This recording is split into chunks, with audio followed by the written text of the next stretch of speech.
sahabat YouTube, kembali lagi ke YouTube channel Romo Komang PR. Sesuai judulnya, yuk kita jalan-jalan ke luar negeri dulu. Mari kita meluncur ke India. Apa yang pertama kali kita pikirkan kalau mendengar negara India? Putaran, Jodha Akbar, atau Shah Rukh Khan? India terkenal sekali dengan produksi film Bollywoodnya. Hal ini menambah eksistensi India di seluruh dunia. Tapi kita nggak akan bahas cerita Icha dan Tapasya ya, melainkan budaya negara ini. Kalau ternyata India menyimpan banyak sekali hal-hal unik yang menurut kita sangat aneh dan bikin kita terkaget-kaget. Apa sajakah itu? Mari kita bahas satu persatu. 1. Polisi berkumis. Jika kalian penggemar film-film Bollywood, pasti kalian akan tahu banget kalau pemeran polisi India pasti berkumis. Tapi tahukah kalian kalau ini berlaku juga di kehidupan nyata orang India? Ada peraturan khusus yang membahas bahwa polisi India akan mendapat gaji lebih tinggi jika memiliki kumis. Peraturan ini berlaku khusus di negara bagian Madhya Pradesh, India. Gaji lebih diberikan adalah sebagai bentuk apresiasi dan motivasi pemerintah terhadap polisi-polisi di sana untuk menumbuhkan kumisnya. Adapun di India, kumis pada laki-laki adalah simbol ketampanan dan kebijaksanaan. Jadi, kebijaksanaan dan kegagahan polisi semakin bertambah jika mereka memiliki kumis. Kumis menumbuhkan aura baru pada polisi sehingga mereka menciptakan kesan positif pada masyarakat setempat dan dihormati. Awal mula peraturan ini dibuat juga karena kerendeman semata. Kepala Polisi Negara bagian Madhya Pradesh saat menghadiri pertemuan seminar melihat beberapa orang polisi berkumis yang menurutnya lebih dipandang hormat dan ramah oleh masyarakat. Karena pandangan inilah, Kepala Polisi Distrik Vivek Kumar Johri menetapkan peraturan berkumis bagi para polisi. Tapi tentu bentuk kumis juga disesuaikan. Bentuknya tidak boleh terlalu mengintimidasi dan terkesan galak. Kumis yang bagus harus berbelok mendekati sudut bibir atas. Walaupun dianjurkan untuk berkumis, ternyata justru kebalikannya dengan jenggot. Polisi India dilarang keras menumbuhkan jenggot dan kalau melanggar, tanpa ragu mereka akan diberi hukuman skor. Unik sekali ya teman-teman.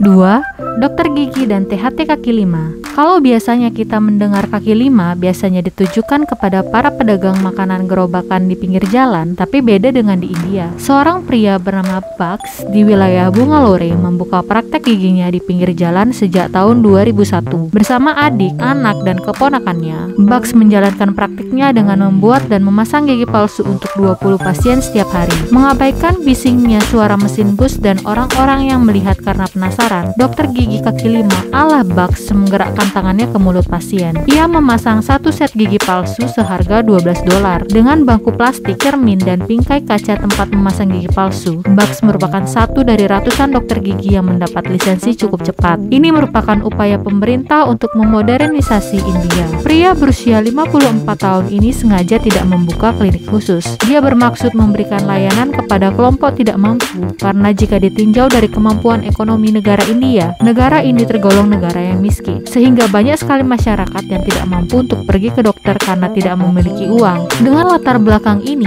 Bugs ingin dapat memberikan layanan kesehatan kepada setiap orang miskin dengan harga yang terjangkau. Bugs pun menyadari tempat praktiknya memang tidak higienis. Banyak debu bertebaran yang justru bisa mengganggu kesehatan para pasiennya. Tapi jika dengan menggunakan peralatan canggih dan higienis, maka tidak akan ada orang yang datang karena takut harganya mahal. Bugs sebenarnya tidak pernah menjalani pendidikan secara formal sebagai dokter gigi. Kemampuannya dalam memasang gigi dia dapat dari ayahnya yang datang tahun 1984 ke kawasan yang dulu terpencil dan kini menjadi pusat IT regional dan berkembang menjadi metropolitan. Satu set gigi palsu mereka jual dengan harga Rp800, setara Rp165.000. Sedangkan untuk satu butir gigi dijual dengan harga Rp50, setara Rp10.000. Alat-alat yang digunakan untuk memasang gigi dicuci menggunakan sabun dan air, tetapi tidak menggunakan disinfektan. India telah memberlakukan kebijakan pada 1984 yang hanya membolehkan dokter gigi berlisensi membuka praktek. Tetapi kebijakan ini tidak jelas lantaran tidak memberikan definisi yang pasti tentang dokter gigi sehingga banyak orang tidak berlisensi bisa membuka praktek. Namun walaupun tidak berlisensi, pasiennya tidak pernah putus-putus untuk datang menggunakan jasanya. Pelayanan kaki lima memang menjadi bagian dari denyut nadi kehidupan di India, khususnya bagi kelompok miskin. Penyedia layanan ini terdiri dari berbagai profesi, mulai dokter gigi sampai tukang semir sepatu, tukang potong rambut dan koki, bahkan ada juga yang bisa membersihkan telinga, walaupun profesionalismenya masih diragukan.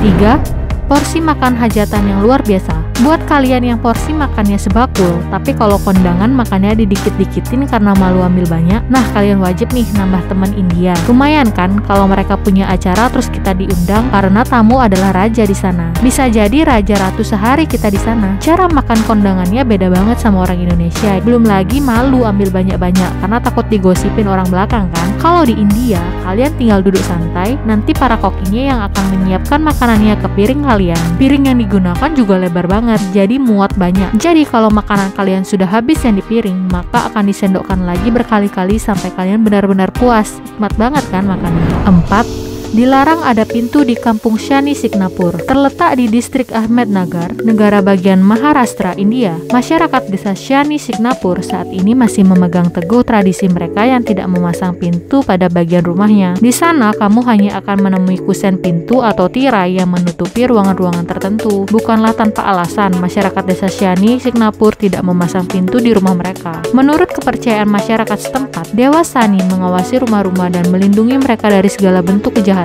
Tak hanya itu, menurut legenda, sekitar 400 tahun lalu, karena hujan yang tak henti-hentinya, ada sebongkah batu monolit hitam yang tersapu di tepian sungai Panas Nala. Ketika seorang pengembala mendorong batu tersebut menggunakan tongkat, tiba-tiba darah keluar. Kemudian, pada malam harinya, Dewa Shani mendatangi mimpi pengembala tersebut dan mengatakan kepadanya bahwa batu itu harus dipasang di desa untuk melindungi dari segala jenis bahaya dan kejahatan. Sejak saat itu, masyarakat menyingkirkan semua pintu dari rumah-rumah mereka dan menamakan desa tersebut Shani Signapur. Dikatakan bahwa siapapun yang mencoba mencuri di sana akan segera dihukum dengan gangguan jiwa, kebutaan, atau penyakit yang panjang. Selain itu, siapapun yang melakukan kejahatan di sana nantinya akan mendapat kesialan, entah melalui kecelakaan, kematian, atau kebangkrutan. Menurut cerita masyarakat setempat, pernah suatu kali ada seorang masyarakat mencoba memasang panel kayu di pintu masuk rumahnya, dan pada keesokan harinya dia mengalami kecelakaan.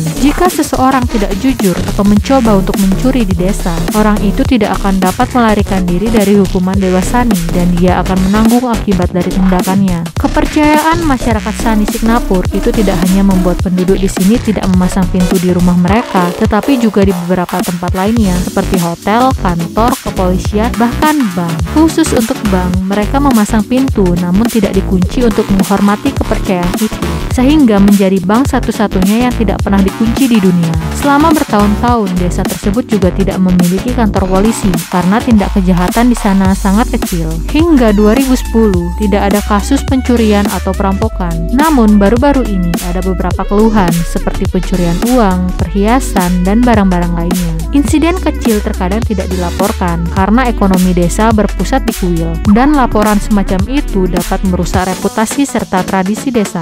Beberapa peziarah yang datang untuk berdoa di kuil diperkirakan melakukan kejahatan kecil seperti pencopetan atau pencurian kendaraan di daerah sekitar. Meskipun tidak ada yang ingin secara terbuka menangani masalah ini, jelas bahwa beberapa warga telah mulai menggunakan pintu geser kayu, papan kayu lapis, atau bahkan pengait untuk melindungi rumah mereka. Semenjak mulai maraknya kasus perampokan, barulah pada 2015 kantor polisi di desa terdekat, yaitu di Sonai, mengirim beberapa personel kepolisian ke Shani Signapur untuk mengontrol lonjakan peziarah yang datang.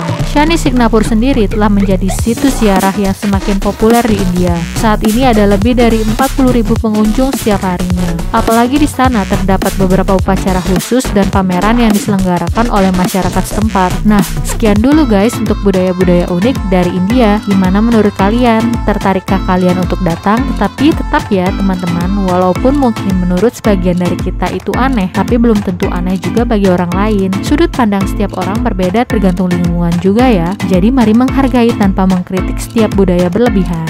Sebelum berakhir, ada baiknya kalian like dan share video ini sebanyak-banyaknya. Teman-teman kalian harus tahu juga fakta unik ini. Komen juga keunikan-keunikan daerah kalian yang harus Romo bahas di video selanjutnya. Kekayaan budaya daerah kita masing-masing harus dibanggakan dan jangan dipendam-pendam ya. Dan jangan lupa subscribe channel Romo Komang PR sebagai support kalian untuk Romo. Dan nyalakan lonceng notifikasi untuk update video terbaru. Terima kasih teman-teman dan sampai jumpa.